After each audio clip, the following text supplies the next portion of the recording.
The gunshot that killed Benjamin Granger in a saloon dispute over marked cards left his wife Beatrice with 3 hungry mouths to feed, and a ramshackle ranch 20 miles outside Las Cruces, New Mexico territory, in the spring of 1878. She stood at his graveside with her hands pressed against her swollen belly, 7 months pregnant with their 4th child, watching the desert wind scatter dust across the simple wooden cross that marked where they had laid him to rest. Her oldest son Thomas was 9, her daughter Margaret was 7, and little William had just turned 5. They all wore their Sunday clothes, threadbare and faded from too many washings, and they looked at their mother with eyes too solemn for children so young. The ranch hands had cleared out within a week of Benjamin's death, knowing there was no money to pay them. The cattle had already been sold off months ago to cover gambling debts Beatrice had not known existed until men came knocking at her door with papers and angry faces. All that remained was the house itself, a barn with a leaking roof, a small chicken coop, and 20 acres of stubborn New Mexico earth that yielded more rocks than crops. Beatrice had never felt so alone in her 26 years of life. She had married Benjamin when she was 17, full of dreams about building a life together in this wild territory.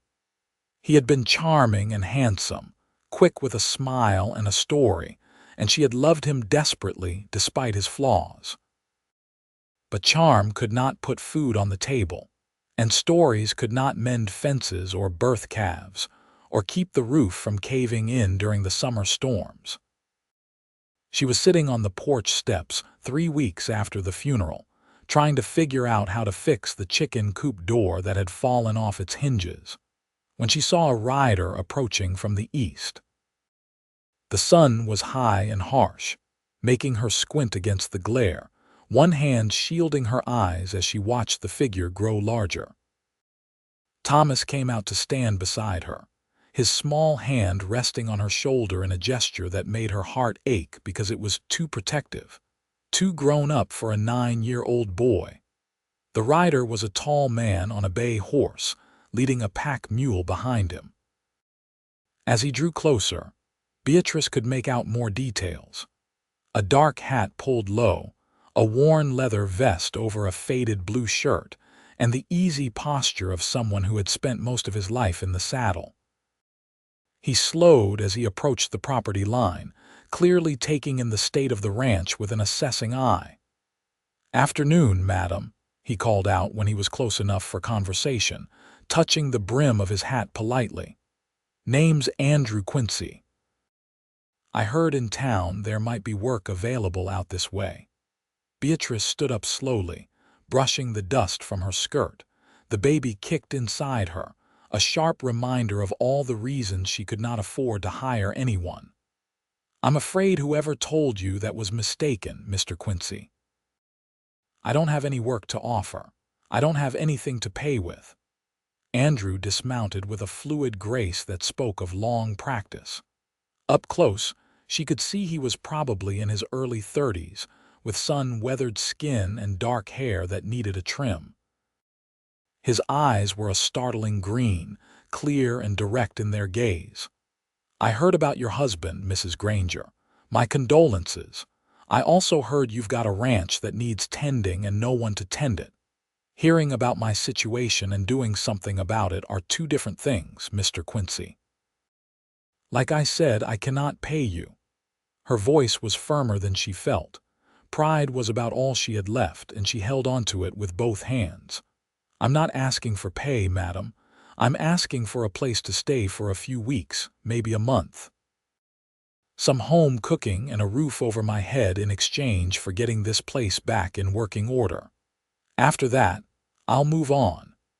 He glanced at Thomas, then at Margaret and William, who had crept out to peer at the stranger from behind their mother's skirts. "Seems like you could use a hand, and I could use a break from sleeping on the ground." Beatrice studied him carefully, looking for signs of dishonesty or ulterior motives. She had learned the hard way that men who seemed too good to be true usually were. But Andrew Quincy met her gaze steadily, his expression open and patient. There was something solid about him, something that reminded her of the reliable ranch hands her father had employed back in Kansas before she had run off with Benjamin. "Why would you work for free?" she asked bluntly. "Because I've got enough money to get by for now, and because I like to keep busy. Because I knew your husband a little, played cards with him a few times in town, and I figure he would have wanted someone to look after his family." Andrew shifted his weight, and for the first time he looked slightly uncomfortable. "And because about 6 years back, when I was down on my luck and half-starved, a widow woman named Mrs. Patterson gave me work on her ranch outside Tucson. Kept me fed and gave me a place to sleep for 3 months until I got back on my feet. Never asked for anything but honest labor. I guess I'm looking to pay that kindness forward." The sincerity in his voice made something tight in Beatrice's chest loosen just a fraction. She looked at her children, at Thomas's thin shoulders and the worry lines already forming on his young face, at Margaret's dress that was 2 inches too short and patched in 3 places, at William's bare feet because his shoes had fallen apart last month, and she had no money to replace them. "The barn has some space in the loft," she heard herself say. "It's not fancy, but it's dry. Mostly dry anyway. There's a leak on the north side when it rains." Andrew's face broke into a smile that transformed his entire countenance, making him look younger and less careworn. "The loft will suit me just fine, Mrs. Granger. I'll get started right away if that's acceptable to you." "You should have something to eat first," Beatrice said, even though she knew their supplies were running dangerously low. "It's not much, but I've got provisions on my mule," Andrew interrupted gently. "Coffee, flour, some salt pork, beans, and a few other things. More than I need for just myself. We can add it to the household stores." That first evening, Beatrice cooked dinner while Andrew settled his horse and mule in the barn. The children were uncharacteristically quiet, watching through the window as the stranger moved around their property with confident efficiency.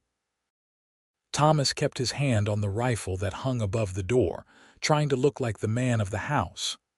"Mama," Margaret whispered, tugging on Beatrice's sleeve as she stirred the pot of beans. "Is that man going to be our new papa?" "No, sweetheart," Beatrice said firmly, even as her cheeks flushed with embarrassment. "Mr. Quincy is here to help fix up the ranch, that's all. He'll be moving on soon enough." But William piped up, his 5-year-old voice filled with hope. "I like him. He has kind eyes." Beatrice could not argue with that assessment. Andrew did have kind eyes. When he came to the house for dinner, he removed his hat and washed his hands in the basin by the door without being asked.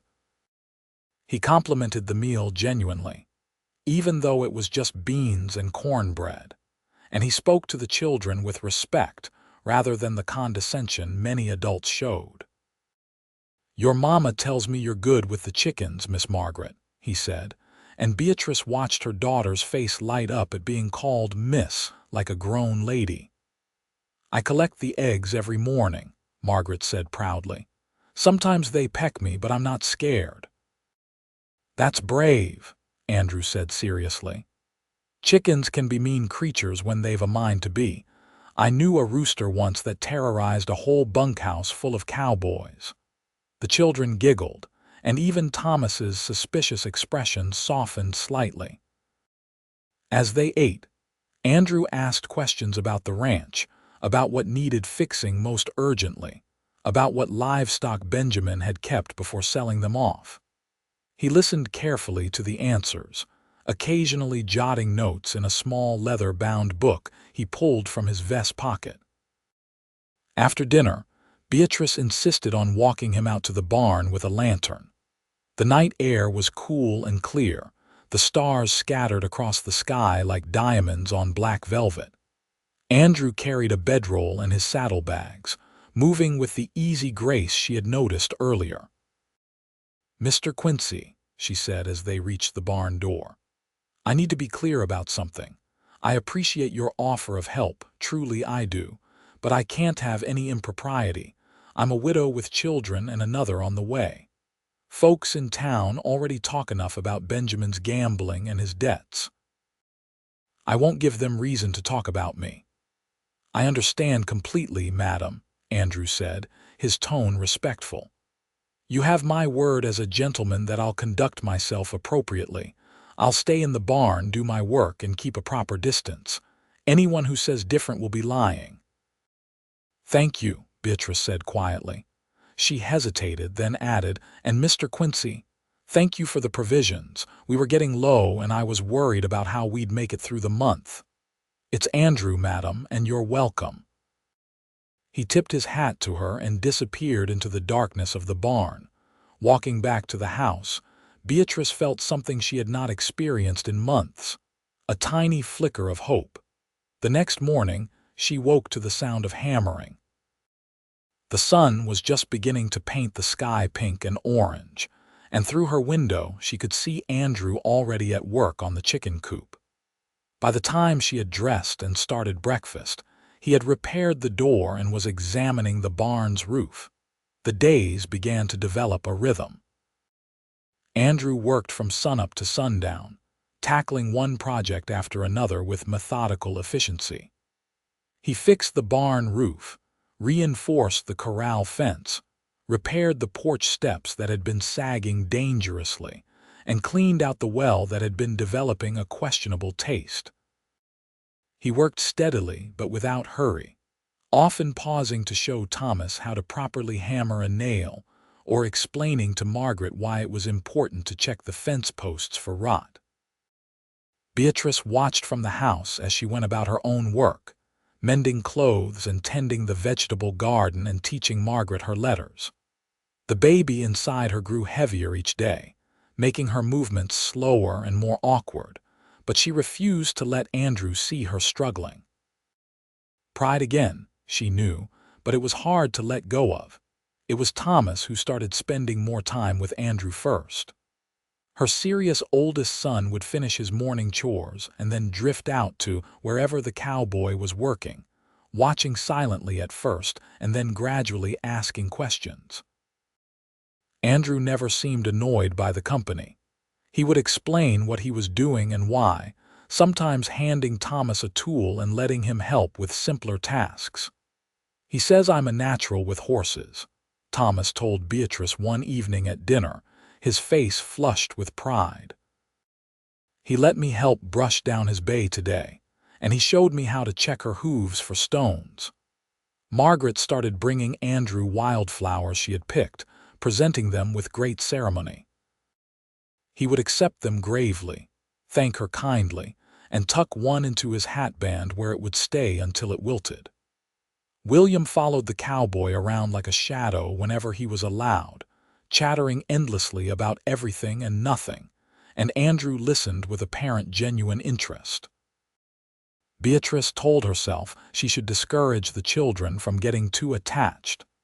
Andrew had been clear that he was only staying temporarily.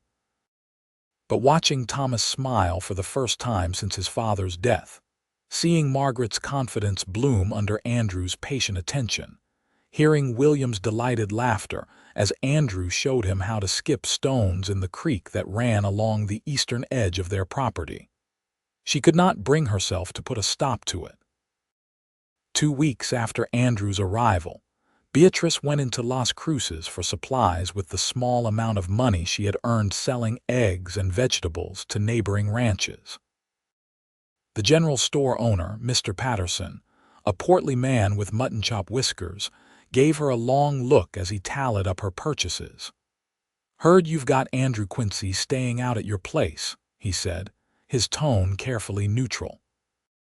"He's helping with repairs to the ranch," Beatrice said, keeping her voice level, "in exchange for meals and a place to sleep." "Quincy's a good man from what I know of him," Mr. Patterson said. "Honest worker, doesn't drink to excess or start fights, keeps his word." He paused, then added quietly, "Some folks might talk, Mrs. Granger. A single woman and a single man living on the same property, even with children present." "People will always find something to talk about," Beatrice said sharply. "When Benjamin was alive, they talked about his gambling. After he died, they talked about his debts. Now they'll talk about me trying to survive and keep my children fed. I can't control wagging tongues, Mr. Patterson." "No, madam, you can't," he agreed.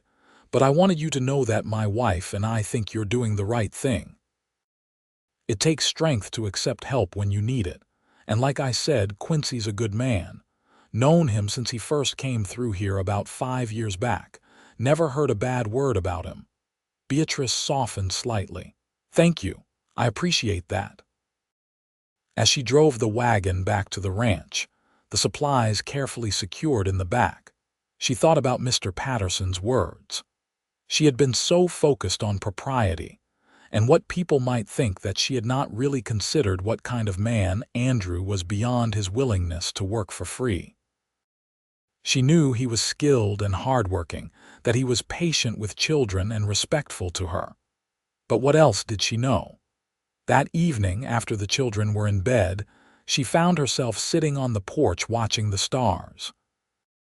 To her surprise, Andrew emerged from the barn and approached the house, stopping at a respectful distance at the bottom of the porch steps.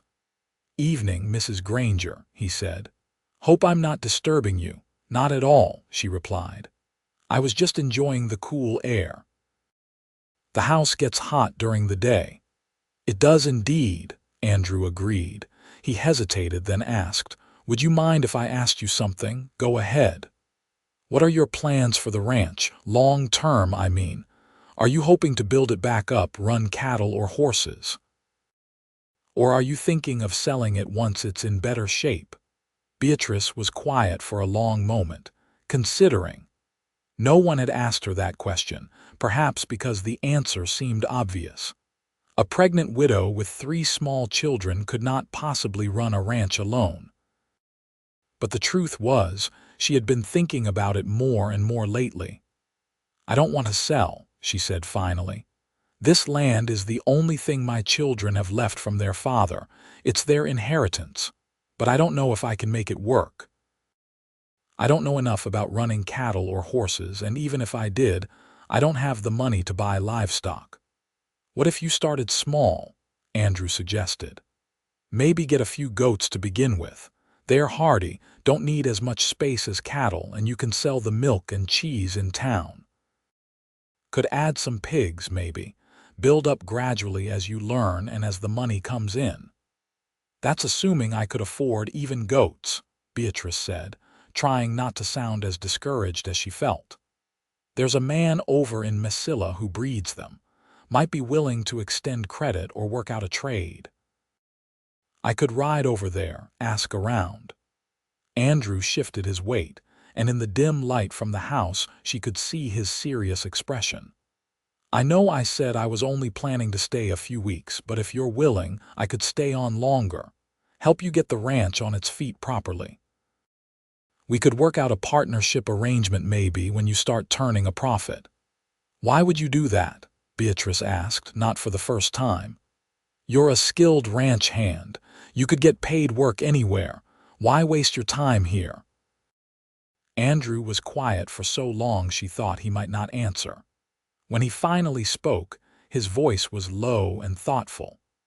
"I've been drifting for the better part of 6 years, Mrs. Granger, going from one ranch to another, never staying anywhere long enough to put down roots. It's a lonely way to live. When I rode up here and saw this place, saw you and your kids trying so hard to hold onto what's yours, it reminded me that there are things worth staying for, worth building for." Something in his words made Beatrice's heart beat faster. She pressed her hand against her swollen belly, feeling the baby moving inside her. "I can't offer you a partnership, Mr. Quincy. I don't have anything to partner with." "Not yet," he agreed. "But you will. I can see it. You're strong, Mrs. Granger, stronger than you know." You just need someone to help you get started. The children are getting attached to you, Beatrice said quietly. If you stay longer, it will be harder when you leave. Yes, Andrew said simply. I know. He did not say whether he planned to leave at all, and Beatrice did not ask. Instead, they sat in comfortable silence for a while, listening to the night sounds of the desert, the distant howl of a coyote and the chirping of crickets in the scrub brush. The conversation marked a subtle shift in their relationship. Over the following weeks, Andrew began consulting Beatrice more on what projects to tackle next, what improvements would add the most value to the property. She found herself looking forward to these discussions, appreciating the way he listened to her opinions and took them seriously. No one had ever asked her what she thought about ranch management before. Benjamin had made all the decisions, often without telling her, and she had only learned about most of his choices when they went wrong. Andrew was different. He would present options, explain the pros and cons, and then wait for her input. When she did not understand something, he explained patiently without making her feel foolish. When she had a good idea, he told her so and implemented it. One afternoon in early June, about 6 weeks after Andrew's arrival, Beatrice was hanging laundry when she felt the first real contraction. It was not the random tightening she had been experiencing for weeks, but a definite, purposeful pain that started in her back and wrapped around her middle. She gripped the clothesline and breathed through it, waiting for it to pass. Margaret noticed immediately. "Mama, are you all right?" "I'm fine, sweetheart," Beatrice said, though another contraction was already building. "Go find Mr. Quincy for me, would you? Tell him I need to speak with him." Margaret ran off, and Beatrice made her way slowly back to the house. The baby was coming early, about 3 weeks ahead of when she had expected, but babies came on their own schedule. She had done this 3 times before. She knew what to expect. Andrew appeared at the door within minutes, his face creased with concern. "Mrs. Granger, the baby's coming," Beatrice said, trying to sound calmer than she felt. "I need you to ride into town and fetch Mrs. Henderson. She's the midwife. Lives in the house with the blue shutters on Alameda Street." "I'll go right now," Andrew said. "What else do you need?" "Water boiled and clean sheets. Margaret knows where they are." Another contraction hit, stronger this time, and Beatrice had to grip the back of a chair. "And Mr. Quincy, please hurry." He was already moving, calling for Thomas to help him saddle his horse. Beatrice heard the thunder of hoofbeats as he galloped away, and then Margaret was there, helping her mother to the bedroom with surprisingly steady hands for a 7-year-old. "You're going to be fine, Mama," Margaret said, echoing words she had probably heard adults say during times of crisis.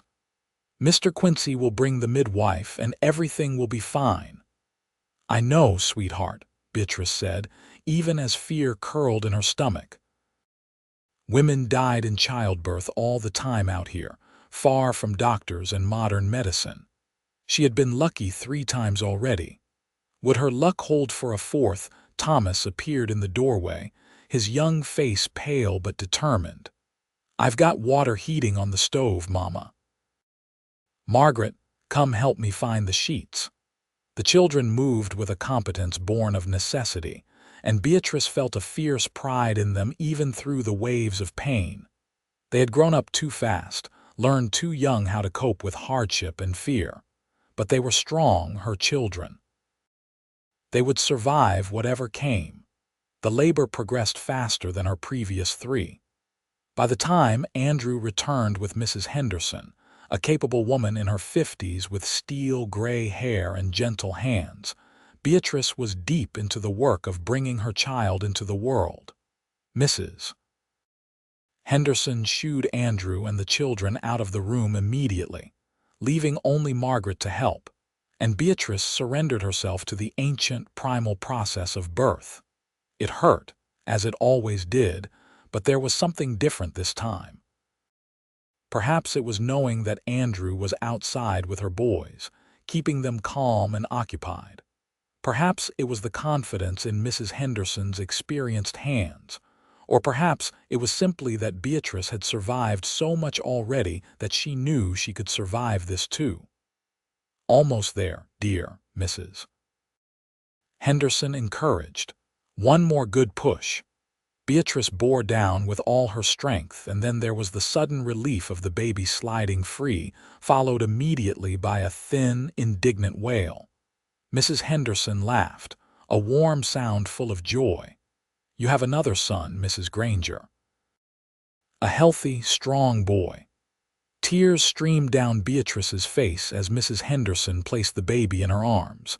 He was red and wrinkled and perfect, with a shock of dark hair and eyes that would probably be blue like his father's. Another son. Another life to protect and nurture and love. "Hello, little one," she whispered. "Welcome to the world." After Mrs. Henderson had finished tending to both mother and baby, she opened the door to let the other children in. Thomas, Margaret, and William crowded around the bed, staring in wonder at their new brother.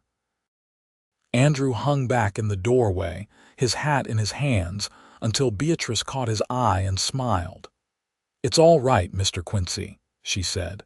"You can come in." He approached slowly, respectfully, and looked down at the baby with an expression Beatrice could not quite read. Wonder, perhaps, mixed with something that looked like longing. "He's beautiful, Mrs. Granger," Andrew said quietly. "Congratulations." "What are you going to name him, Mama?" Margaret asked. Beatrice looked at her new son, then at her other children, then at the man who had appeared in their lives exactly when they needed him most. "I'm going to name him Joseph, after my father." Mrs. Henderson stayed through the night to make sure both Beatrice and the baby were doing well. In the morning, she pronounced them both healthy and strong, accepted payment in the form of a dozen eggs and some vegetables from the garden, and headed back to town. Before she left, she pulled Andrew aside for a private word on the porch. Beatrice, resting in bed with baby Joseph in her arms, could hear their voices through the open window but could not make out the words. When Andrew came back inside, his expression was thoughtful. "Mrs. Henderson says you need to rest for at least 2 weeks," he reported. "Longer if possible. She said I should handle all the heavy work and make sure the children don't wear you out." "I can't stay in bed for 2 weeks," Beatrice protested. "There's too much to do." "The work will get done," Andrew said firmly. "Margaret and Thomas are plenty capable of helping with the daily chores, and I can handle the rest. You need to heal, madam, for your sake and for the babies." He was right, and Beatrice knew it, but accepting help still did not come easily to her. Over the next few days, however, she had no choice. Her body needed time to recover, and baby Joseph needed feeding every few hours. She stayed in bed and tried not to worry about all the things that were not getting done, except everything was getting done. Andrew kept the household running with surprising efficiency, coordinating with Thomas and Margaret to make sure meals were cooked, laundry was washed, and the garden was tended. He even managed to bake bread, though he admitted with a self-deprecating grin that it was not as good as Beatrice's. "Where did you learn to cook and keep house?" she asked him one afternoon when he brought her lunch on a tray. "Grew up with 3 sisters," Andrew said. "My mom made sure we all knew how to take care of ourselves, said she wasn't raising any sons who expected women to wait on them hand and foot." His expression grew distant, tinged with old grief. "They all died in a cholera outbreak when I was 17, my parents too. After that, I headed west and started working on ranches." "I'm sorry," Beatrice said softly. "That must have been terrible." "It was a long time ago," Andrew said, but his eyes told a different story. "Anyway, I learned early that knowing how to cook and clean isn't unmanly. It's just practical." During those 2 weeks of forced rest, Beatrice had time to observe Andrew interacting with her children without the distraction of her own work. What she saw made her heart ache in complicated ways. He was so good with them, so patient and kind. He taught Thomas how to whittle, spending hours showing him how to shape wood into simple figures. He helped Margaret learn her numbers, using pebbles and sticks to demonstrate addition and subtraction. He played simple games with William, letting the 5-year-old win at horseshoes just often enough to keep him trying, and he was wonderful with baby Joseph. He would hold the infant with the easy confidence of someone who had done it before, talking to him in a low, soothing voice while Beatrice rested. Once, she woke from a nap to find Andrew sitting in the rocking chair by the window, Joseph sleeping peacefully against his shoulder, and the sight made her throat tight with emotion. Her children had chosen Andrew, she realized. Without consulting her, without asking permission, they had simply decided that this kind, steady cowboy was someone they wanted in their lives. Thomas sought his approval and guidance. Margaret bloomed under his gentle attention. William followed him everywhere, soaking up every word. And baby Joseph, too young to choose anything, nonetheless seemed to settle most peacefully in Andrew's arms. The question was whether Beatrice had chosen him too. She was still technically in mourning for Benjamin, though her husband had been dead for 3 months now.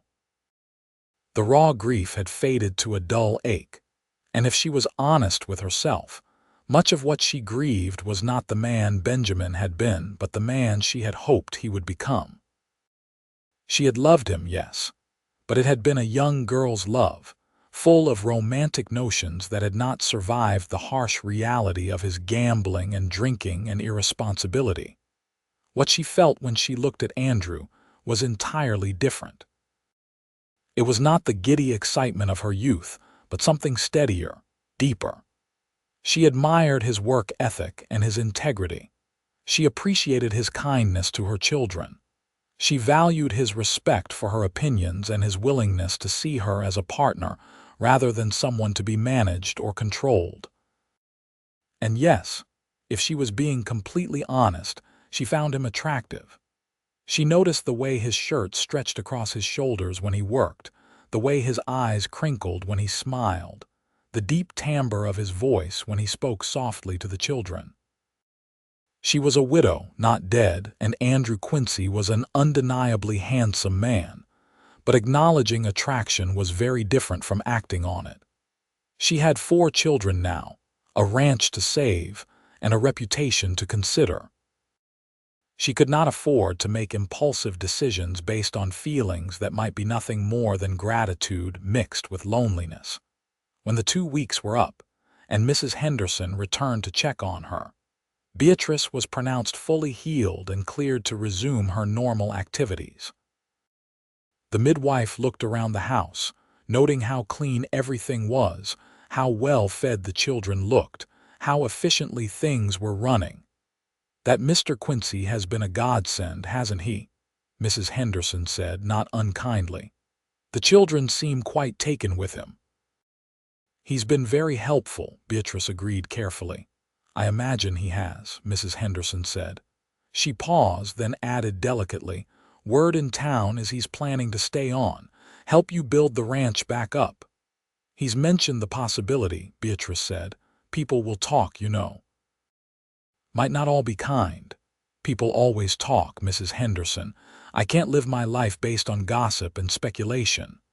The older woman smiled approvingly. "Good for you, dear.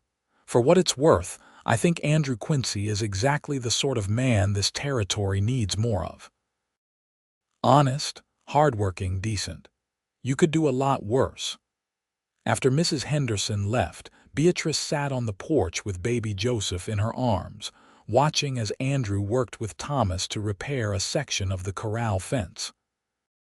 The mid-June sun beat down mercilessly, but Andrew had rigged up a canvas shade to work under, and he made sure Thomas drank water regularly and rested in the shade when he needed to. Margaret came out to sit beside her mother, leaning against her shoulder. "Mama, is Mr. Quincy going to leave soon?" "I don't know, sweetheart. Why do you ask?" "Because I don't want him to go," Margaret said simply. "He's nice. He makes you smile." Beatrice was surprised. "I smile." "Not like you do when Mr. Quincy is around," Margaret said with the unerring perception of children. "You seem happier." Before Beatrice could respond, William came running up, breathless with excitement. "Mama! Mama! Mr. Quincy says he can take us fishing in the creek tomorrow if you say it's all right. Can we? Please?" "We'll see," Beatrice said, though she was already planning to say yes. The children needed opportunities to just be children, to play and explore and not always be working or worrying. "Run and ask him to come here, would you? I need to speak with him about something." William scampered off, and a few minutes later Andrew approached the porch, wiping sweat from his forehead with a bandana. "You needed to see me, Mrs. Granger." "Please sit," Beatrice said, gesturing to the porch steps. When he had settled himself at a respectful distance, she continued, "I wanted to thank you for everything you've done these past weeks. You've gone far beyond what anyone could expect." "It's been my pleasure, madam," Andrew said. "I've been thinking about what you said before, about staying on, helping build the ranch back up." Beatrice took a deep breath. "If you're still willing, I would like to accept your offer, not as charity but as a proper arrangement. When the ranch starts making money, you'll get a fair share of the profits. I'll draw up something in writing, make it official." Andrew's face lit up with a smile that made him look years younger. "I'm still willing, Mrs. Granger, more than willing." "There are conditions," Beatrice said firmly. "You'll need to build yourself a proper cabin, not stay in the barn. It's not right, having you sleep up in that loft indefinitely. There's a good spot near the creek that would be suitable. And we'll need to keep everything proper and above board, especially now that I'm recovered and back to my regular activities.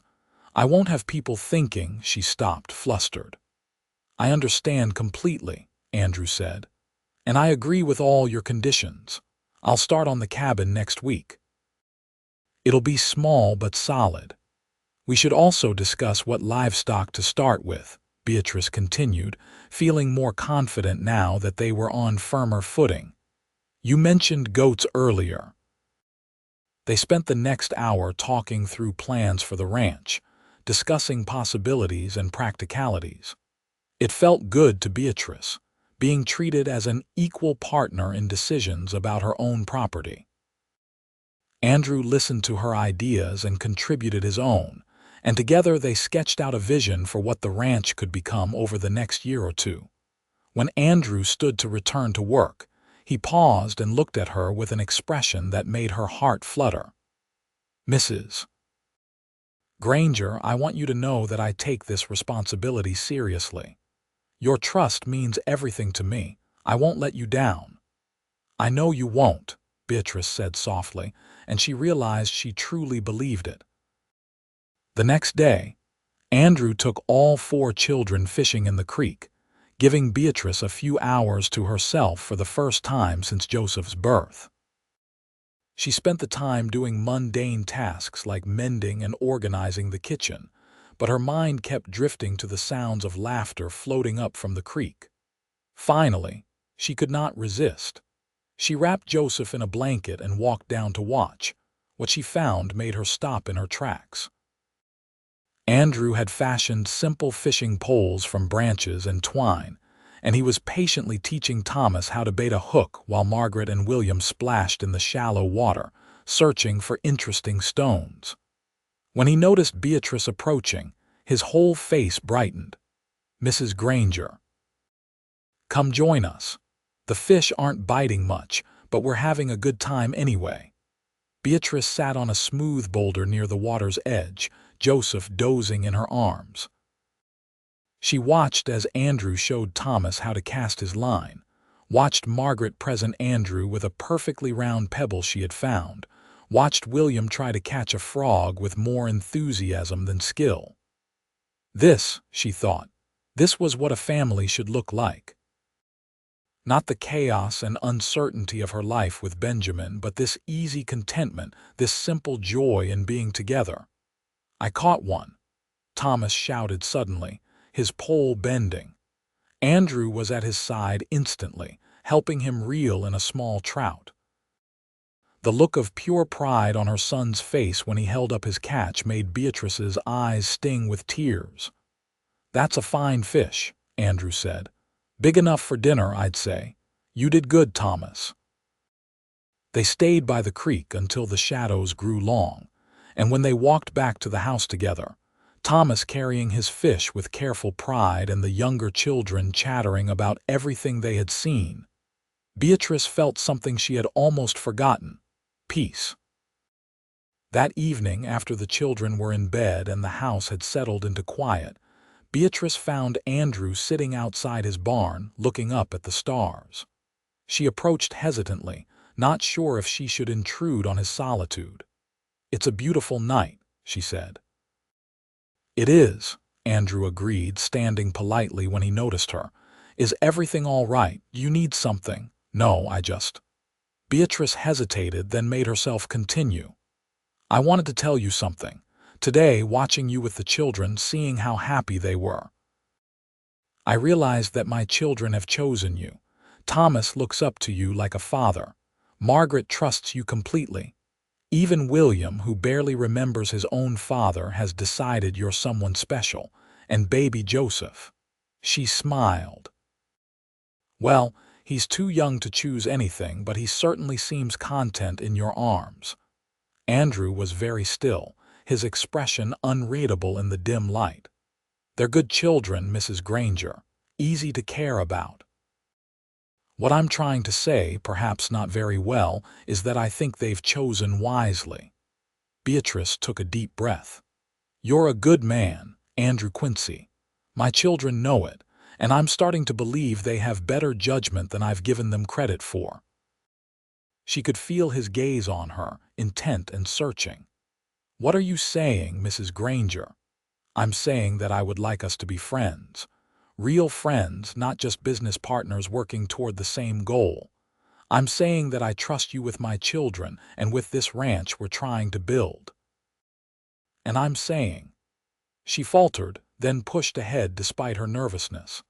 "I'm saying that I value your presence in our lives very much." "Beatrice," Andrew said, and it was the first time he had used her given name.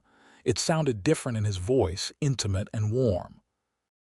"I value your presence in my life too, more than you know." They stood there in the darkness, the desert night alive around them with cricket song and the rustle of wind through sage. Beatrice knew they were standing on the edge of something significant, something that would change everything if they acknowledged it. But she was not quite ready to take that step, not yet. Too much had happened too quickly. She needed time to sort out her feelings, to be sure she was not mistaken. "I should get back to the house," she said quietly. "Joseph will be waking for his feeding soon." "Of course," Andrew said, but he caught her hand briefly as she turned to go, just the lightest touch of his fingers against hers. "Good night, Beatrice." "Good night, Andrew." As she walked back to the house, her hand still tingling from his touch, Beatrice felt something unfurl in her chest. Hope, perhaps, or the beginning of something that might, with time and care, grow into love. The weeks that followed developed into a comfortable routine, punctuated by steady progress. Andrew spent his mornings working on his cabin, which was taking shape nicely near the creek where Beatrice had suggested.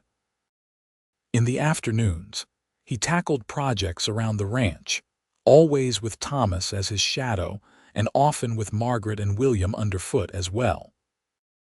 Beatrice managed the household and cared for Joseph, but increasingly she found herself drawn into conversations with Andrew about ranch business, her opinions sought and valued. In late June, Andrew made good on his promise to investigate goats. He rode over to Mesilla and returned 3 days later with 5 nanny goats and a sturdy billy. all purchased on credit from a breeder who knew Andrew from previous dealings and was willing to extend favorable terms based on his reputation. The children were delighted with the new additions to the ranch, especially Margaret, who immediately began naming each goat and insisting on helping with their care. "This one is Daisy," she announced, pointing to a brown and white spotted nanny. "And this one is Buttercup. And this one, let me guess," Andrew said with barely suppressed amusement. "This one is Rose." "No, silly. This one is Violet because of the way her ears stick up. They look like violet petals." Beatrice watched from the porch, Joseph in her arms, as Andrew gravely acknowledged each goat's name and discussed their individual personalities, with Margaret as if it were the most important conversation in the world. The man had infinite patience with her children, never dismissing their concerns or interests as trivial. The goats thrived in the New Mexico climate, and within a few weeks, Beatrice was making cheese to sell in town alongside the eggs and vegetables. The income was small but steady, and for the first time since Benjamin's death, she began to feel like they might actually make it. They might actually keep the ranch and build something sustainable. July brought scorching heat that made work during the middle of the day nearly impossible. Everyone adopted the pattern of working early morning and late evening, resting in the shade during the hottest hours. It was during one of these midday rest periods that Thomas came running into the house, his face flushed with excitement and exertion. "Mama, Mr. Quincy says there's a mare for sale in town and she's in foal. He says if we can buy her, we could start breeding horses. Can we? Please." Beatrice set down the shirt she was mending. "That depends on how much she costs, sweetheart. We don't have a lot of money to spare. Mr. Quincy says he has some saved, and he'd be willing to contribute it toward the purchase if you agree. He says horses are a good investment." Thomas's eyes were shining. "He says I could help train the foal when it's born." The thought of Andrew contributing his own money to the ranch made Beatrice uncomfortable. He was already working without pay, living on promises of future profits. It did not seem right for him to also invest his savings. She needed to talk to him about it. She found him in the barn, repairing a saddle. Joseph was asleep in a sling she had fashioned to carry him, leaving her hands free. Andrew looked up when she entered, smiling that warm smile that never failed to affect her. "Mrs. Granger, what can I do for you?" "Thomas mentioned a horse," Beatrice said without preamble, "and that you're willing to contribute your own money toward buying her." "It's a good opportunity," Andrew said. "The owner is moving back east and needs to sell quickly. The mare is sound, about 5 years old, and due to foal in early fall. We could get her for less than she's worth." "Andrew, you're already working for nothing more than bored and vague promises of future payment. I can't ask you to invest your own money too." He set down the saddle and stood, crossing to stand before her.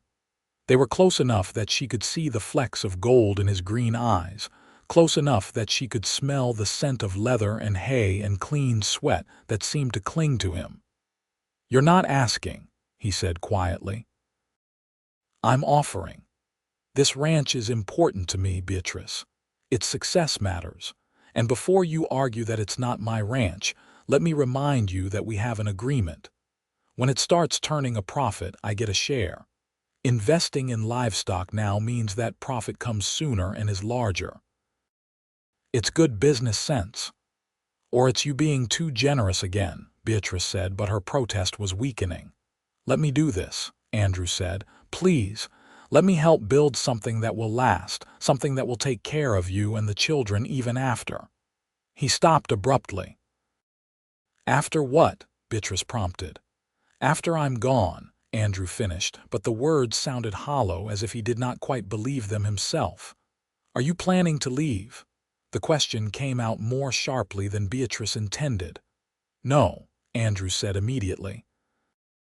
Then more quietly, "Not unless you want me to." The air between them felt charged, heavy with things unsaid.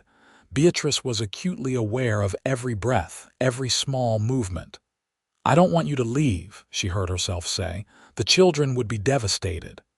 "And you?" Andrew asked, his voice barely above a whisper. "Would you be devastated?" Beatrice looked up at him, at this good, kind, steady man who had walked into their lives and changed everything. "Yes," she said honestly. "I would be." Andrew raised his hand slowly, giving her plenty of time to step back if she wanted to. When she did not move, he gently cupped her cheek, his calloused palm warm against her skin. "I don't want to leave, Beatrice. I want to stay here with you and the children. I want to help you build this ranch into something wonderful. He stopped, searching her face. "I want a lot of things I have no right to want." "What if you do have the right?" Beatrice whispered. Her heart was pounding so hard she was sure he must be able to hear it. "What if I want you to want those things?" For a long moment they stood frozen, balanced on the knife's edge of possibility. Then Andrew lowered his hand and stepped back, his expression torn between hope and uncertainty. "You're still in mourning," he said. "I won't disrespect your husband's memory by rushing you into anything. But Beatrice, I need you to know that my feelings for you have nothing to do with convenience or gratitude or any kind of temporary arrangement. When I look at you, I see the strongest, most courageous woman I've ever met. I see someone I could spend my whole life admiring and never get tired of it. So if there's any chance, any possibility that you might someday feel even a fraction of what I feel for you, then I'll wait, however long it takes." Beatrice felt tears prick her eyes. "Andrew, I don't know what I feel exactly. Everything is so complicated. I was married to Benjamin for 9 years. He was the father of my children. But he's been gone 3 months now, and I would be lying if I said I spent every day grieving him. The truth is, much of what I grieve is the life I thought we would have, not the one we actually did." She took a shaky breath. "What I do know is that you make me feel valued and respected in a way I never did before.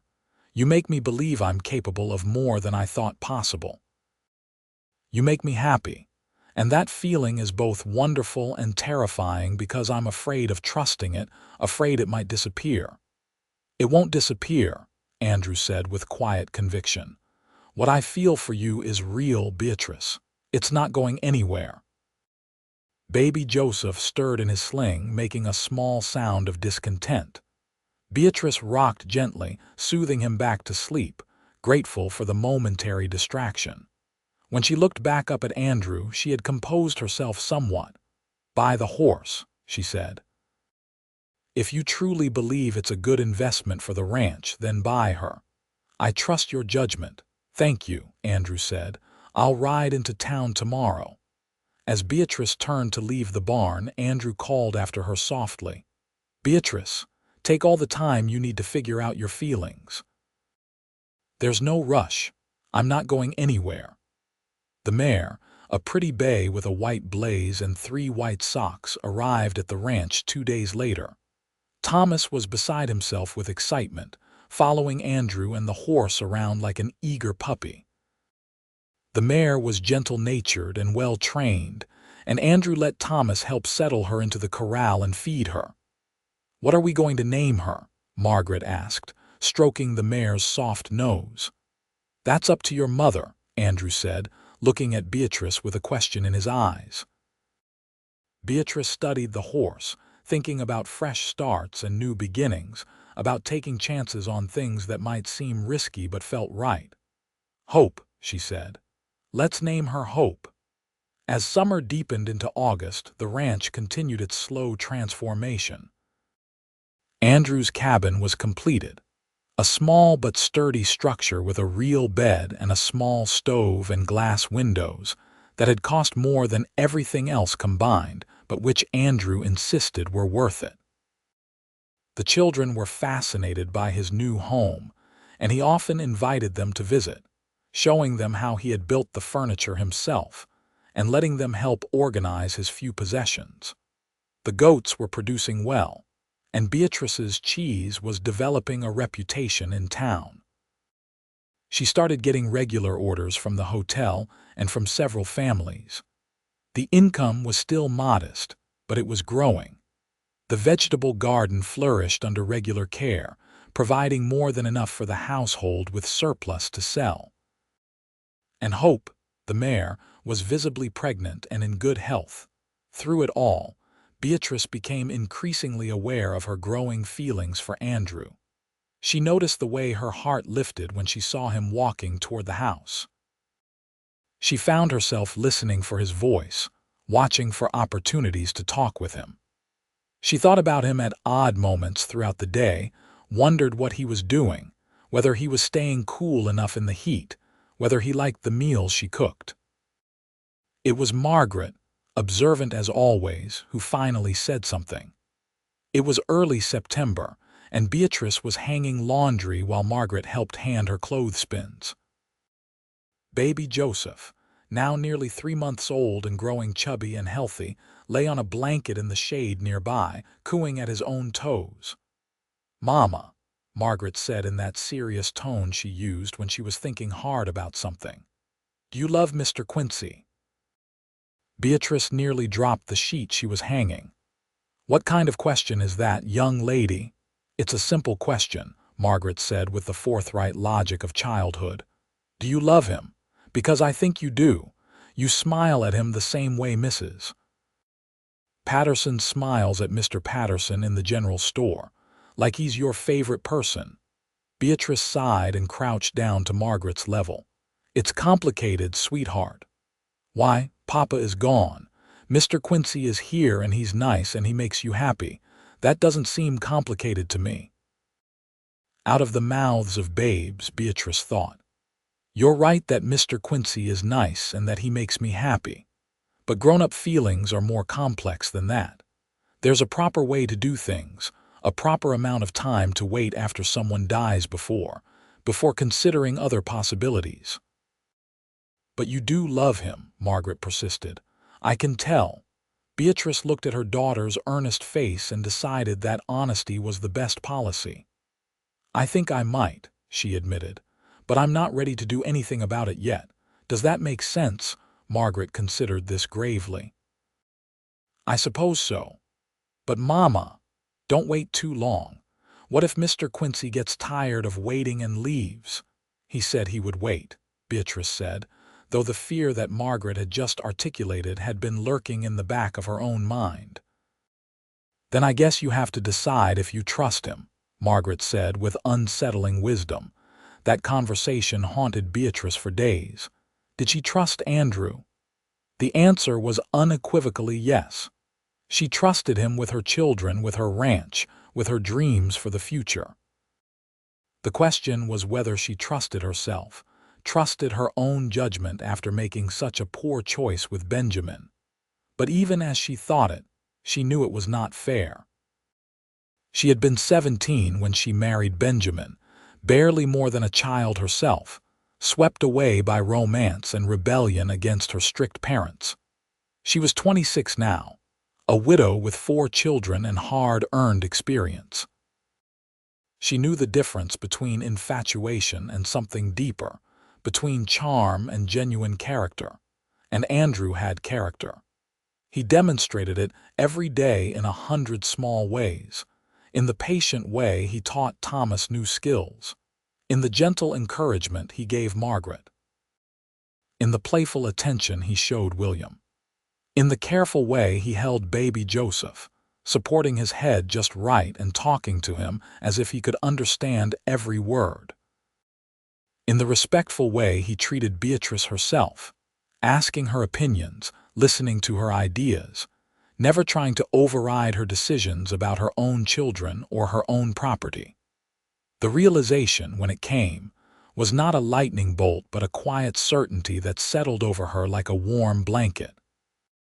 She loved Andrew Quincy, not with the desperate passion of youth but with something steadier and more enduring. She loved his kindness and his integrity, his work ethic and his patience, his laughter and his quiet strength. She loved the way he had seamlessly woven himself into the fabric of their family, filling spaces she had not even realized were empty. The question now was what to do about it. It was mid-September, when Hope went into labor. Andrew noticed the signs early in the morning and immediately set about preparing the barn, making sure the stall was clean and bedded with fresh straw. Thomas hovered anxiously nearby, clearly worried about the mare he had come to love. Is she going to be all right? He asked Andrew for the third time in an hour. She's going to be fine, Andrew assured him. This is what mares are built for. We just need to let nature take its course and be ready to help if she needs us. Beatrice left the younger children with strict instructions to stay in the house and joined Andrew and Thomas in the barn. She had assisted with animal births before, back on her father's farm in Kansas, and she knew her presence might be needed. But truthfully, she also just wanted to be there, wanted to share this moment with Andrew and Thomas. The birth took several hours but proceeded without complications. By early afternoon, a wobbly-legged colt was standing beside his mother, nursing for the first time. He was bay like his mother but with more white markings, including a distinctive white patch on his shoulder. He's perfect, Thomas breathed, his eyes shining with wonder. He is indeed, Andrew agreed, resting a hand on Thomas's shoulder. The boy leaned into the gesture and Beatrice felt her heart squeeze at the sight of them together. What should we name him? She asked. Thomas thought for a moment, then said, Promise. Because Hope had a baby and that's like a promise kept. Promise, Andrew repeated, smiling. I like that. It's fitting. After checking that both mare and foal were doing well, they left the barn to give the new family some quiet time. Thomas ran ahead to tell his siblings about the new arrival, leaving Beatrice and Andrew walking side by side toward the house. Thank you for buying Hope, Beatrice said. You were right. It was a good investment, and more than that, it's given Thomas something to care about, something to work toward. That's been good for him. He's a fine boy, Andrew said. You should be proud of all your children. They're growing up strong and kind despite everything they've been through. They have a good example to follow, Beatrice said softly. Andrew glanced at her, something hopeful flickering in his expression, but before he could respond, William came running out of the house at full speed. Mr. Quincy, can we go see the baby horse, please? After you've finished your afternoon chores, Andrew said, and only if your mother says it's all right. The next few weeks were busy with harvest season. The garden was producing its final abundance before the first frost, and Beatrice spent long hours preserving vegetables for the winter. Andrew helped when he could, taking over the heavy work of hauling water and lifting the large pots. They worked side by side in the kitchen, falling into an easy rhythm that felt comfortable and domestic and right. One evening in early October, after the children were in bed and the kitchen was cleaned from canning peaches, Beatrice stepped out onto the porch for some fresh air. The night was cool, a welcome relief from the heat of the day, and the stars were brilliant in the clear desert sky. She was not surprised when Andrew appeared a few minutes later, drawn by the same desire for cooler air. Mind if I join you? He asked. Please do. They sat in companionable silence for a while, listening to the night sounds. Finally, Beatrice said, Andrew, can I ask you something? Anything? Why did you really come here? I know the story you told about wanting to pay forward a kindness, and I believe that's part of it. But I think there's more to it than that. Andrew was quiet for a long moment. When he spoke, his voice was thoughtful, almost hesitant. You're right. There is more to it. He paused, gathering his thoughts. I've been drifting for 6 years, ever since my family died. Moving from place to place, never staying long enough to form real connections because I was afraid. afraid of caring about people and losing them, afraid of putting down roots only to have them torn up. I told myself I was content with that life, that I liked the freedom of it. But the truth is, I was lonely, desperately lonely. He turned to look at Beatrice, his expression open and vulnerable in the dim light. When I rode up here that first day and saw you standing there with your children, trying so hard to be strong despite everything working against you, something in me just knew. This was where I was supposed to be, not just to help you, though I wanted that too. But because this place, these people, you felt like home in a way nothing has since I lost my family. Beatrice felt tears gathering in her eyes. Andrew, let me finish, he said gently. I know I said I would wait and I meant it. I'm not trying to pressure you. But you asked why I came, and that's the honest answer. I came because something I don't fully understand drew me here. And I stayed because I fell in love with you and your children and the life we're building together. Even if you can never return my feelings, I won't regret a single day of being here. Andrew, Beatrice said again, her voice shaking. You foolish, wonderful man, don't you know, can't you tell? He looked at her with such hope in his eyes that it made her breath catch. Tell what? I love you too, Beatrice said, the words tumbling out in a rush. I think I've loved you for weeks now, maybe months. I was just too scared to admit it, too worried about what people would think, too concerned about doing things the proper way. But Margaret asked me if I loved you, and I realized that yes, I do. I love you so much it terrifies me because I know what it's like to lose people I love, and I don't know if I could survive losing you too. Andrew reached for her hand, his fingers lacing through hers with gentle certainty. You won't lose me, Beatrice. I promise you that. I'm not going anywhere. You can't promise that, Beatrice said, even as she held tight to his hand. Life doesn't work that way. People die. Accidents happen. The world is unpredictable and often cruel. You're right, Andrew acknowledged. I can't promise I'll live forever. None of us can. But I can promise that for however long I have, I will spend every day loving you and your children. I can promise that I will work my hardest to build a good life for us. I can promise that you will never have to face the hardships of this world alone again, not as long as I'm breathing. Beatrice felt the tears spill over, running down her cheeks. That's a big promise. It's one I intend to keep. Andrew raised their joined hands and kissed her knuckles softly. Marry me, Beatrice. Let me be a real father to Thomas and Margaret and William and Joseph. Let me be your husband and your partner in all things. I know it hasn't been long since Benjamin died, and I know people will talk, but I don't care about any of that if you don't. Beatrice thought about her children, about how they had chosen Andrew long before she had admitted her own feelings. She thought about the way Thomas looked up to him, the way Margaret blossomed under his attention, the way William followed him everywhere, the way baby Joseph settled most peacefully in his arms. Her children had known before she did that Andrew was exactly what their family needed. She thought about the ranch, about all the work Andrew had put into it, all the plans they had made together for its future. She thought about the partnership they had already formed, how well they worked together, how much she valued his opinion and respected his judgment. And she thought about her own heart, about how it had come alive again after months of numbness, about how Andrew made her laugh and made her think and made her believe in possibilities she had given up on, about how safe she felt with him, how cherished, how seen. Yes, she said, smiling through her tears. Yes, I'll marry you. Andrew's face transformed with joy. He stood, pulling her gently to her feet, and for a long moment they simply looked at each other.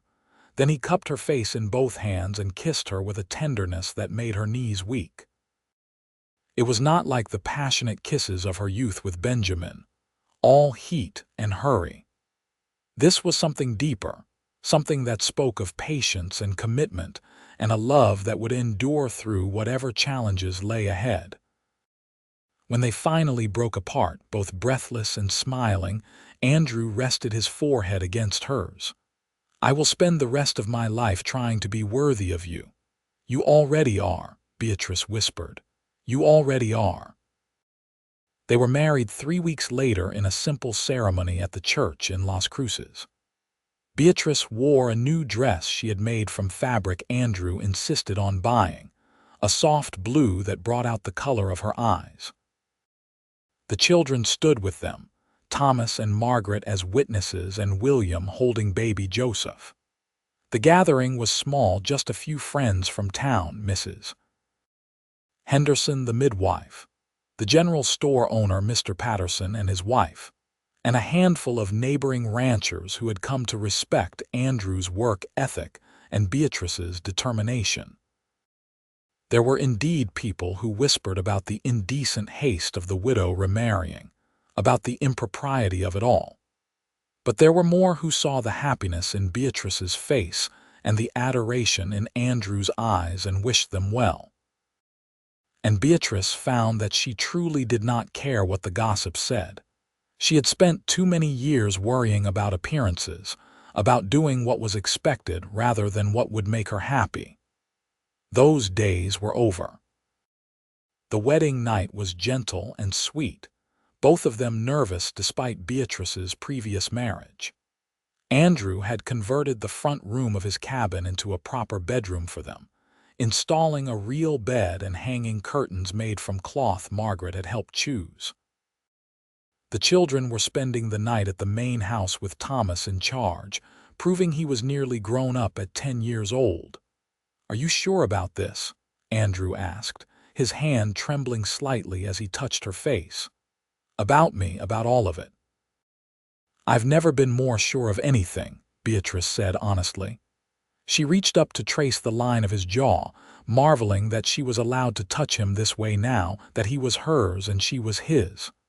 "I love you, Andrew Quincy." "I love you too, Beatrice Quincy," he said, and the new name sounded beautiful in his voice. They came together with a tenderness born of genuine affection and respect, taking time to learn each other, to give and receive pleasure in equal measure. It was entirely different from Beatrice's experiences with Benjamin, where she had often felt like an afterthought to his own satisfaction.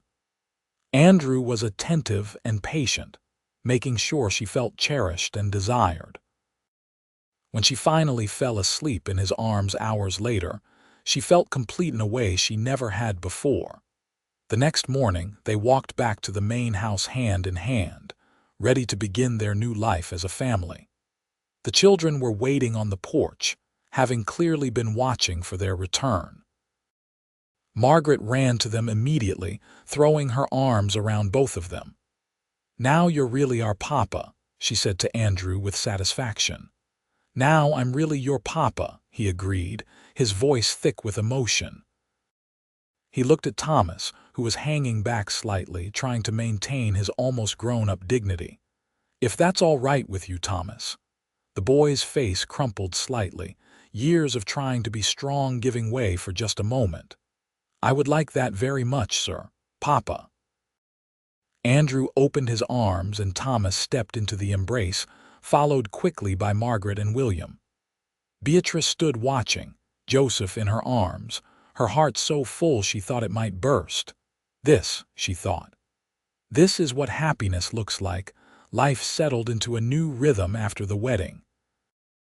Andrew moved some of his things into the main house, while keeping the cabin as a workshop and office where he could go to work on tack and tools. The children adjusted quickly to calling him Papa, as if they had just been waiting for permission to acknowledge what they already felt. Baby Joseph grew plump and happy, beginning to smile and babble at the world around him. The ranch continued to prosper under their combined management. By Christmas, they had expanded the goat herd to 12, added 3 pigs, and were making plans to buy cattle in the spring now that they had rebuilt the infrastructure to support them. Hope's cult promise was growing strong, and Andrew was already beginning his basic training with Thomas as his eager apprentice. Christmas itself was modest but joyful. Andrew carved wooden toys for each of the children, spending weeks on the project in secret. Margaret received a whole family of dolls, William got a horse that rocked, and Thomas was given a beautifully crafted box for his treasures. For baby Joseph, Andrew made a simple rattle that the infant immediately tried to eat. For Beatrice, Andrew had something special. On Christmas morning, after the children had torn through their presents with appropriate enthusiasm, he handed her a small package wrapped in brown paper. "It's not much," he said almost shyly, "but I wanted you to have something of your own." Beatrice unwrapped it carefully to find a leather-bound journal, the cover tooled with an intricate design of desert flowers. Inside the front cover, Andrew had written in his careful script, "For Beatrice Quincy, to record our life together. With all my love, Andrew. Christmas 1878. "It's beautiful," she whispered, running her fingers over the smooth leather. "Thank you. I thought you might like to write down your thoughts or keep track of the ranch accounts or just have a place that's yours," Andrew explained. "Whatever you want to use it for." That evening, after the children were in bed and the house was quiet, Beatrice made her first entry in the journal. "Today was perfect. My children are healthy and happy. My husband is kind and good. Our ranch is thriving. I have never been more grateful for the blessings in my life. 6 months ago, I stood at Benjamin's grave wondering how I would survive. Today, I know not only that I will survive, but that I will flourish. Thank you, God, for sending Andrew to us. Thank you for second chances." Winter passed peacefully. They celebrated Joseph's first birthday in February with a small cake and more enthusiasm than the baby really understood. By March, Beatrice realized she was pregnant again. The discovery filled her with a complex mix of emotions: joy at the prospect of a child conceived in love rather than obligation, nervousness about adding another mouth to feed, and a bone-deep rightness about expanding the family she and Andrew were building together. When she told Andrew, his reaction left no doubt about his feelings. He pulled her into his arms and held her close, his voice rough with emotion. "Another baby, our baby. Are you happy about it?" Beatrice asked, though his reaction had already answered the question. "Happy doesn't begin to cover it," Andrew said. He pulled back to look at her, his eyes bright. "I never thought I would have this, Beatrice. A wife I love, children to raise, a home of my own. I never dared to hope for it after my family died. And now I have all of it and more. Another child just makes it even more wonderful." The baby was due in November, which meant Beatrice would be heavily pregnant during the summer heat. It was not ideal, but she had been through it before and knew she would manage. More importantly, she had Andrew to help her this time, and the older children were capable enough to take on more responsibilities. Spring brought new calves, as Andrew made good on his plan to buy cattle. He purchased a small herd of 15 cows and a bull from a rancher who was selling out and heading back to Missouri. The investment took most of their savings, but Andrew was confident it would pay off. Thomas, now 11 and shooting up in height, threw himself into learning everything about cattle ranching with the same enthusiasm he had shown for horses. By summer, the ranch was beginning to look prosperous. The house had a fresh coat of paint. The barn roof was solid, the fences were all mended, and the pastures were dotted with livestock. Neighbors who had once looked at Beatrice with pity now regarded her with respect. The widow Granger had not just survived, she had thrived. In August, on a particularly hot afternoon, Andrew found Beatrice sitting in the shade of the porch, fanning herself and looking uncomfortable. At 6 months pregnant, the heat was taking its toll. He sat down beside her and gently took the fan, taking over the task of creating a cooling breeze. "How are you feeling?" he asked. "Hot, tired, enormous," Beatrice said, but she smiled to take the sting out of the complaints.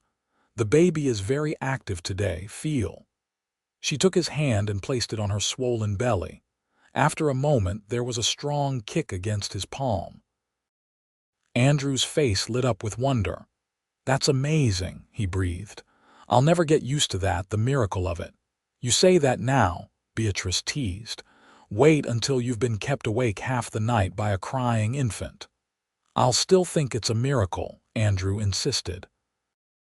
He leaned over and kissed her temple. "You should go lie down, get out of the heat." "I will in a minute. I wanted to talk to you about something first." "What's on your mind?" "I've been thinking about the future," Beatrice said. "About what we want to build here. This ranch is doing well now, better than I ever hoped. The children are happy and healthy.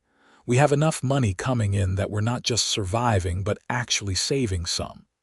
I think we should start planning for the long term, maybe even look at buying more land when it becomes available." Andrew was quiet for a moment, his expression thoughtful. "Are you sure? Expanding means taking on more debt, more risk." "I'm sure," Beatrice said. "We work well together, Andrew. We make good decisions as a team. I trust us to handle whatever challenges come with growth." "Then we'll start looking for opportunities," Andrew agreed. He squeezed her hand gently.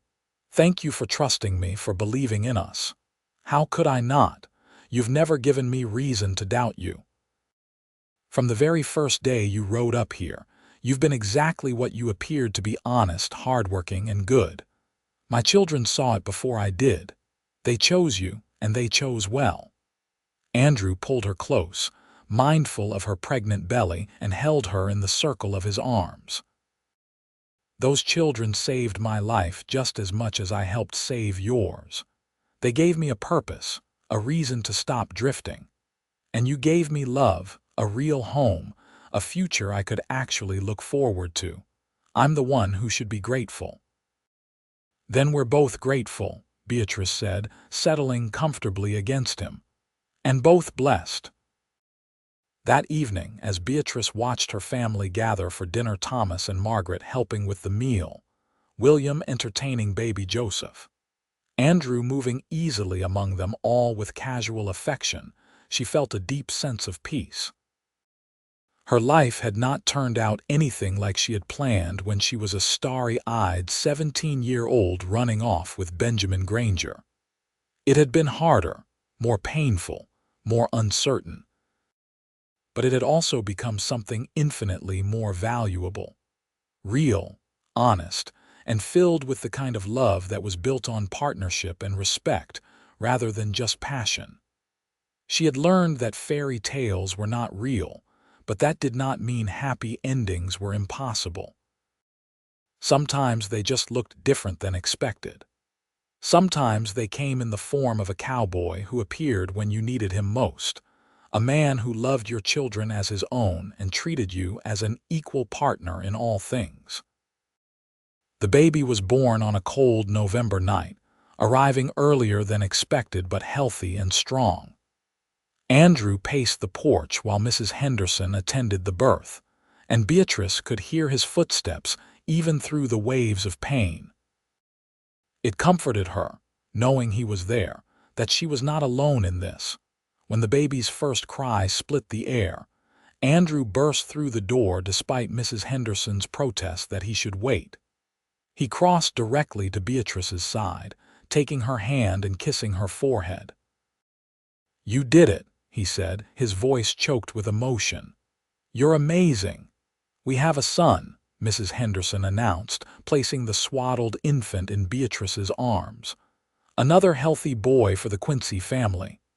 Andrew looked down at his firstborn child, his expression one of absolute wonder. The baby had Andrew's dark hair and what would probably be Beatrice's blue eyes. He was perfect, tiny and red-faced and absolutely perfect. "What should we name him?" Andrew asked softly. Beatrice had been thinking about this for months. I want to name him after your father, if that's all right with you." "What was his name?" Andrew's eyes filled with tears. "His name was Daniel." "Then this is Daniel Andrew Quincy," Beatrice said, looking down at their son. "Welcome to the world, little Daniel." The older children were allowed in to meet their new brother shortly after, tiptoeing in with awed expressions.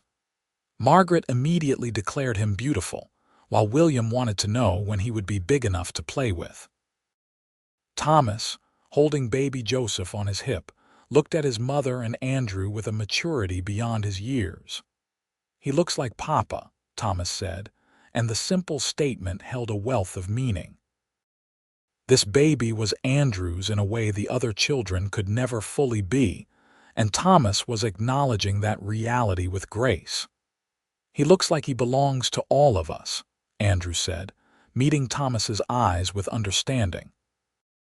"Just like Joseph belongs to all of us, and just like all of you belong to me. Blood doesn't make a family. Love does." In the days following Daniel's birth, Beatrice had time to reflect on the journey that had brought her to this point.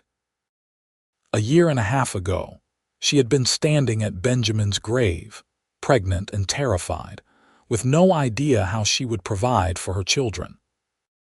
Now she was lying in bed with a new baby in her arms, listening to her husband read stories to the older children in the next room, secure in the knowledge that her family was safe and provided for.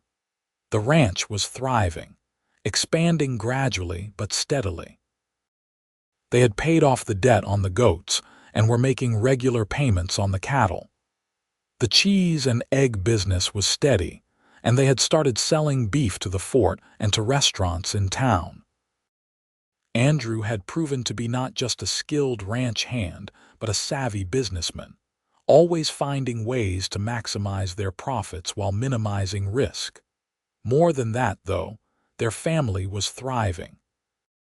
Thomas was growing into a fine young man, hardworking and responsible, with Andrew's patient guidance shaping him in ways Benjamin never could have. Margaret was blooming into a confident girl who could read fluently and do arithmetic better than most adults. William was bright and curious, constantly asking questions and exploring the world around him. Joseph was walking now, tottering around on chubby legs and getting into everything.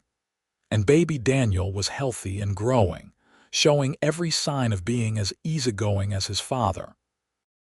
Christmas that year was the best Beatrice could remember. Andrew had saved enough money to buy small store-bought gifts for each child in addition to the items he had crafted by hand. Margaret got a real store-bought doll with porcelain face and fine clothes. William received a tin soldier set he had been eyeing in the general store window for months. Thomas was given a fine leather belt with a silver buckle, a symbol of his growing maturity. For Joseph, there was a soft cloth ball, and for Daniel, a silver rattle that had belonged to Andrew's youngest sister. Andrew's gift to Beatrice took her breath away. It was a gold locket on a delicate chain, and inside were two tiny photographs, one of Andrew and one of Beatrice on their wedding day. "When did you have these made?" she asked, touching the locket with trembling fingers. "I rode into town last month while you were resting," Andrew admitted. "I wanted you to have something special, something that showed how much you mean to me." "It's beautiful," Beatrice whispered. "I love it, I love you." "I love you too," Andrew said, fastening the locket around her neck. "More every day." That night, after the children were finally asleep and the house was quiet, Beatrice and Andrew sat together in front of the fire. Daniel was sleeping in the cradle Andrew had made, and the older children were tucked into their beds. Peace settled over the house like a blanket. "Are you happy?" Andrew asked, pulling Beatrice close. "Happier than I ever thought possible," Beatrice said honestly. "Sometimes I think about where we were when you first arrived, how desperate and scared I was, and then I look at where we are now and I can hardly believe it's the same place." "It's not the same place," Andrew said.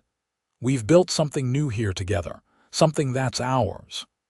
My children picked you, Beatrice said, echoing words she had thought many times but never quite said aloud.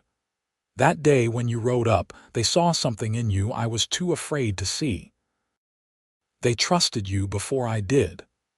And now, Andrew asked. Now I realize they chose well, Beatrice said, turning to look at him directly. They chose perfectly. You've been everything I needed and more than I deserved. You've been a father to children who weren't yours by blood, a partner in building this ranch, and the love I didn't know I was waiting for. You deserve everything good, Beatrice, Andrew said seriously.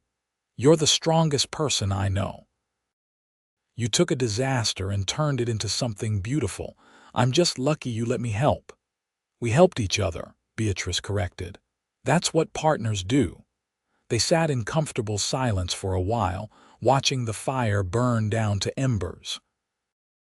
Outside, the December wind rattled the windows, but inside it was warm and safe.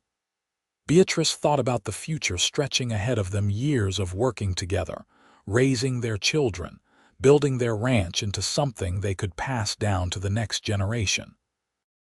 There would be challenges, certainly.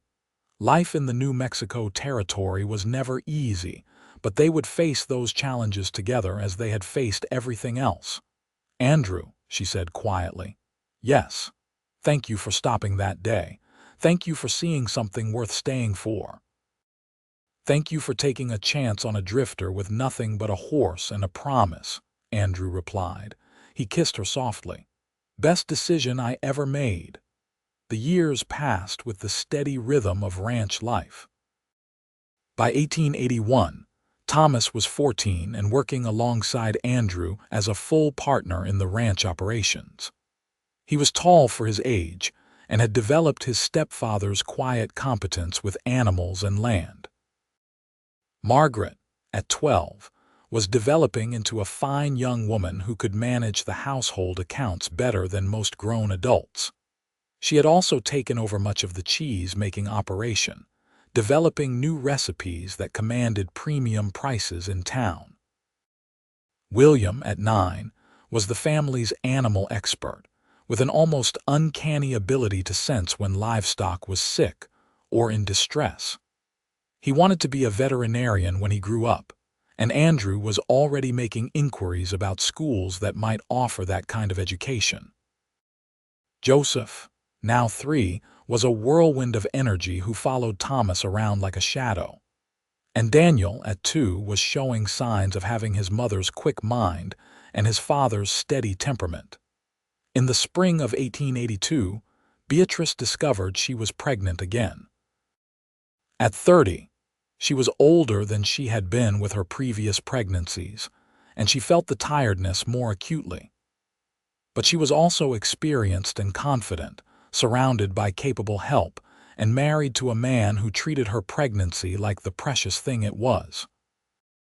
"Are you sure you should be out here?" Andrew asked one afternoon, finding her in the garden despite his suggestions that she rest. "I'm pregnant, not invalid," Beatrice said, though she accepted his hand to help her stand. "Besides, the fresh air is good for me."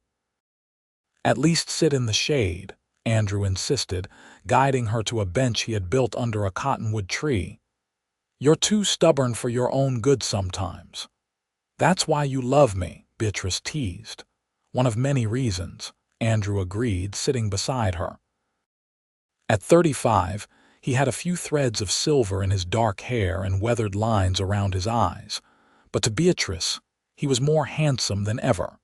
The baby, a girl this time, was born in November of 1882. They named her Grace Elizabeth, and she had Beatrice's blue eyes and Andrew's dark hair. Margaret was overjoyed to finally have a sister, and she took to helping care for the baby with such dedication that Beatrice sometimes had to remind her daughter that she needed to be a child too, not just a little mother. By 1884, the ranch was one of the most successful in the region. They had expanded their land holdings twice, now owning 80 acres instead of the original 20. The cattle herd had grown to 60 head, the goat herd to 20, and they had added sheep as well. The horse breeding program Andrew had started with hope was producing fine animals that sold for good prices. They employed 2 full-time ranch hands now, young men from town who lived in the bunkhouse Andrew had built. Thomas, at 17, was talking about starting his own ranch someday, though Andrew had made it clear there was plenty of room for him to stay and become a full partner in the family operation.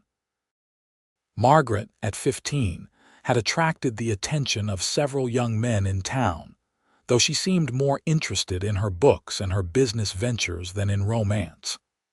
William, at 12, was already apprenticing with the veterinarian who served the ranches around Las Cruces.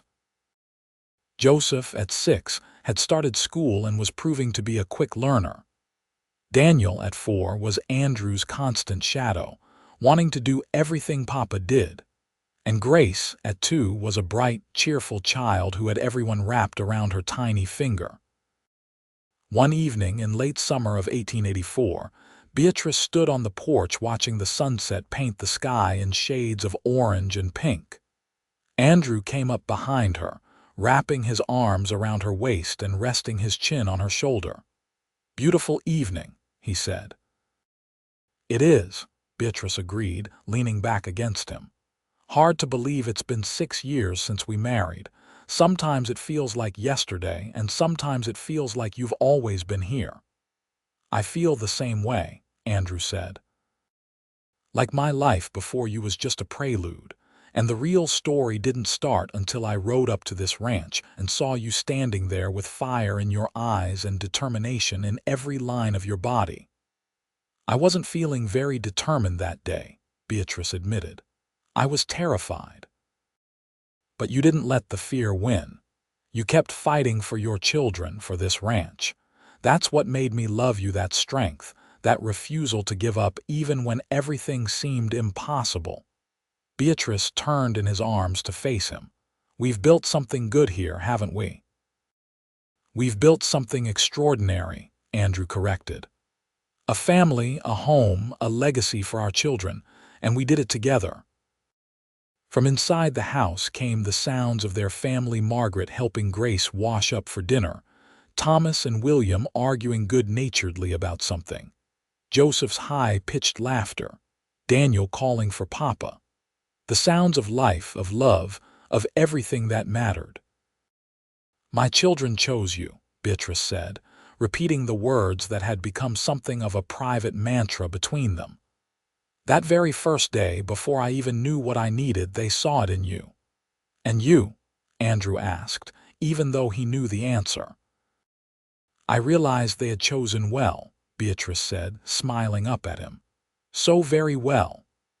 As the years continued to unfold, the Quincy family remained the heart of their growing ranch. Thomas eventually did start his own operation on a parcel of land he purchased adjacent to the family property. But he remained closely involved with the main ranch, creating a true family enterprise. He married at 21 to a sensible young woman named Sarah, and they gave Beatrice and Andrew their first grandchild in 1890. Margaret surprised everyone by announcing she wanted to attend a women's college in the East. Andrew and Beatrice supported her decision, proud of her ambition and intelligence. She went on to become a teacher, eventually returning to New Mexico to start a school for ranch children in the area. William achieved his dream of becoming a veterinarian, studying in Colorado before returning to Las Cruces to serve the ranching community. He married his childhood sweetheart and settled within riding distance of the family ranch, ensuring Beatrice and Andrew saw him regularly. Joseph and Daniel both remained on the ranch, becoming Andrew's partners in the business as they grew. Joseph had a gift for breeding horses, while Daniel proved to be a natural businessman, expanding their market reach and securing contracts with the Army and with ranchers throughout the territory.